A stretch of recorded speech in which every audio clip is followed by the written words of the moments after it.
एवढ्या साऱ्या मैत्रिणींच्या कमेंट आलेत की ताई प्लीज तुम्ही जो कॉलरचा ब्लाऊज बनवलाय त्याचा व्हिडिओ दाखवा. इतक्या साऱ्या इंस्टावर तसेच यूट्यूबवर पण कमेंट आलेत की कॉलरच्या ब्लाऊजची कटिंग दाखवा. तर तीच कटिंग आज मी तुमच्यासोबत शेअर करणार आहे. चला तर मग पण व्हिडिओ लास्टपर्यंत बघा, अजिबात स्किप करू नका. कशा प्रकारे मी हा ब्लाऊज स्टिच केलेला आहे तोही अगदी कमी वेळात. तर नमस्कार, कोमल्स क्रिएशन यूट्यूब चॅनलवर मी कोमल आपलं अगदी मनापासून स्वागत करते. तर सुरुवातीला काय केलेलं आहे, तर कस्टमरची चेस्ट आहे 38. तर चेस्टचा चौथा भाग प्लस शोल्डर आपण इथं हाफ घेतलेला आहे. कस्टमरचं जे शोल्डर आहे त्याच्यापेक्षा आपण हाफ शोल्डर घेतलेला आहे आणि मुंडा आहे तो पण आपण जेवढं शोल्डर घेतलं आहे तेवढंच मुंडा घेतलेला आहे आणि इथं कमरेचा चौथा भाग टाकलेला आहे. प्लस 1 इंच टक्ससाठी margin plus 1.5 inch extra margin आणि हे सरळ लाईन ड्रॉ करू आणि आर्म होलचा बॅक आर्म होलचा आपण शेप देऊन घेऊ. हलक्या हाताने असा गोलाकार शेप दिलेला आहे.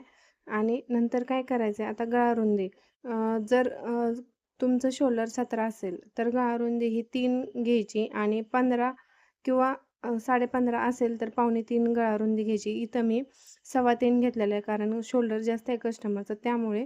आणि गोलाकार शेप द्यायचा आहे आणि तसंच same as it is front भागचं सुद्धा ड्राफ्टिंग करायचं आहे. इथं बघा, आता फ्रंट भागचं आपण अर्धा इंच एक्स्ट्रा उंची घेतो, म्हणजे प्रिन्स कट असो कटोरी असो यामध्ये आपण अर्धा इंच एक्स्ट्रा उंची घेत असतो. आणि जेवढं बॅकचं आपण मुंडा घेतलेला आहे तेवढंच फ्रंटला सुद्धा मुंडा घेणार आहे आणि चेस्ट लाईन ड्रॉ करून आपण चेस्टचा चौथा भाग असं मेजरमेंट टाकणार आहे. आणि त्या अगोदर आपण फ्रंटला अर्धा इंच आतमध्ये येऊन मुंड्याचा शेप देणार आहे. आणि इथं गळा बघा, जेवढा कस्टमरला पाहिजे तेवढा टेप तिरखा धरून तेवढा गळा घ्यायचा आहे.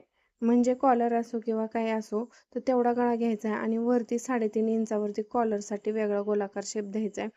आता हे पाहू शकताय, ह्या शेपवर आपण कॉलर जोडणार आहे आणि खालचा भाग राहणार आहे तो ओपन राहणार आहे.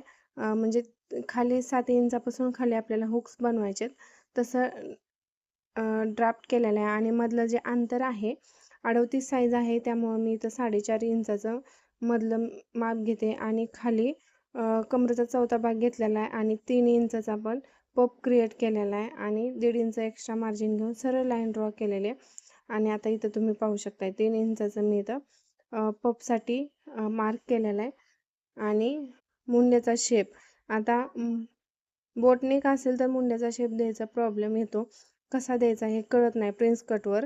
तर वरून 6 इंचावरती आपण प्रिन्स कटचा शेप दिला आहे आणि हे ज्या पद्धतीनं आपण ड्रॉ केलेलं आहे त्या पद्धतीनं कट करून घेणार आहे. लक्षात ठेवायचं की हे हललं नाही पाहिजे, त्यासाठी आपला एक हात कपड्यावरती असला पाहिजे किंवा पिनअप केलं तर बेस्टच आहे. आणि हे दोन्ही आपलं कट करून झालेलं आहे आणि यामध्ये आपल्याला हुक लुकाची पट्टी काढायची आहे.